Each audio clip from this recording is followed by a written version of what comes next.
Jumpa lagi di sesi dari pembahasan terkait dengan deteksi dini tumbuh kembang anak untuk usia 1,5 tahun atau 18 bulan.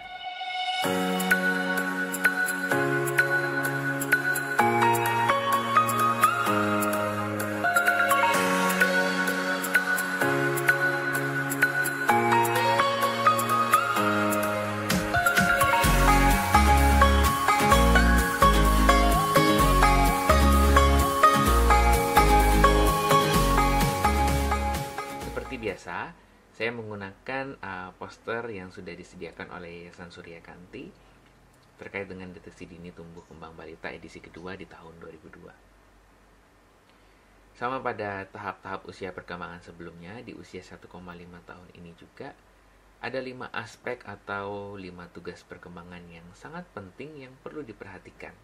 Yang pertama adalah terkait dengan gerakan kasar atau motorik kasar.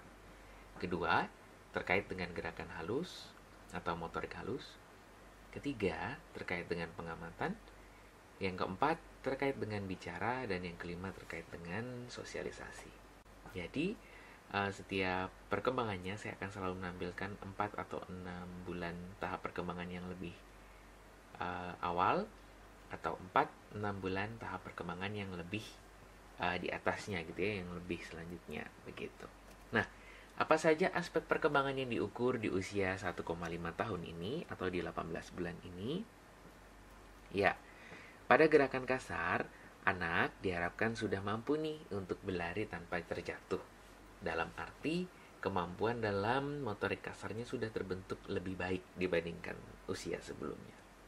Anak sudah mampu berlari tanpa jatuh dan mungkin akan tersandung sedikit tetapi tidak terlalu sering gitu ya, karena proses dalam pematangan terkait dengan kondisi gerakan kasar ini atau motorik kasar ini.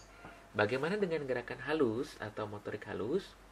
Anak diharapkan mampu untuk menyusun 3 balok mainan, Bapak Ibu. Jadi anak sudah mulai menggunakan keterampilan tangannya untuk lebih optimal gitu ya, lebih berhati-hati sehingga tidak ada istilahnya mainan yang gampang rusak mungkin gitu ya, atau dapat lebih rumit lagi dalam menyusun mainan begitu ya. Level permainnya sudah lebih bagus. Kemudian apabila mengamati, anak sudah mulai mengamati beberapa hal terkait dengan fungsi benda tertentu di sekitarnya. Contohnya seperti mengamati cara menutup gelas begitu.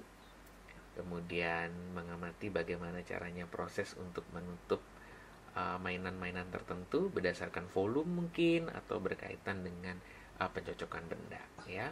Kemudian yang keempat terkait dengan aspek perkembangan bicara. Kemampuan yang diharapkan untuk muncul di sini adalah anak mampu mengucapkan 10 kata atau lebih dan justru juga tahu artinya begitu ya. Nah, di sini kita bisa menggunakan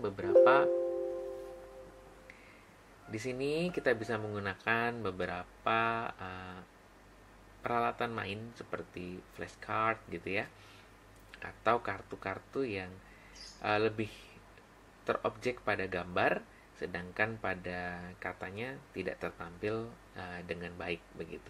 Sehingga anak bisa mencari kata atau menyebutkan kata, memberikan label begitu, dan mengerti apa maksud dari kartu tersebut. Dan yang kelima adalah sosialisasi.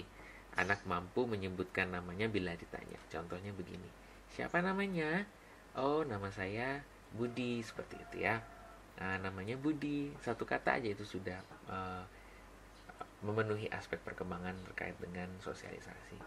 Nah, di sini juga saya memberikan contoh bahwa garis biru itu terkait dengan kemampuan anak yang optimal, sedangkan garis merah ini adalah terdapat aspek perkembangan yang terlambat satu begitu ya, sehingga ini perlu mendapatkan perhatian agar dapat distimulasi di rumah, sehingga anak menjadi lebih terampil terkait dengan gerakan kasar gitu ya.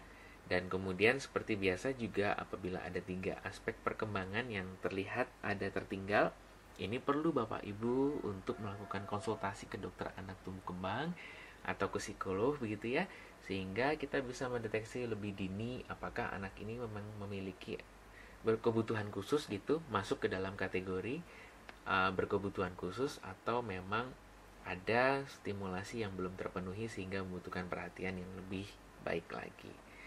Kurang lebih seperti itu. Terima kasih sudah menyaksikan video ini dan mendengar video ini. Jangan lupa untuk like, share, dan subscribe agar saya juga selalu semangat untuk memberikan edukasi-edukasi video terkait tumbuh kembang anak. Begitu ya. Jangan lupa juga untuk melihat edisi terkait dengan deteksi tumbuh kembang yang lain, baik usia 4 bulan, 8 bulan, 12 bulan, ataupun yang lebih tinggi. Terima kasih dan sampai jumpa.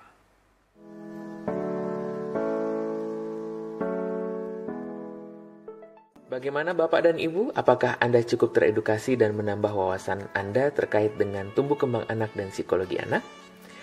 Silahkan like, share, dan subscribe channel ini, dan nantikan video-video selanjutnya. Sampai jumpa.